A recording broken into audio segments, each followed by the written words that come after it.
Ever wondered how to tell if your furry friend is bored or needs attention? Well, here's a quick rundown. Dogs communicate through body language, and certain signs suggest they're feeling neglected. First, excessive barking or whining. This is a clear cry for attention. Second, destructive behavior. If your pooch is tearing up your favorite pair of shoes, it's not out of spite. They're bored and need stimulation. Third, constant following or nudging.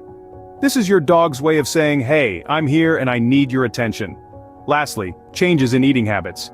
If they're eating less or more than usual, it might be due to boredom or stress. So keep your eyes open for these signs, and ensure your furry friend is always happy and engaged.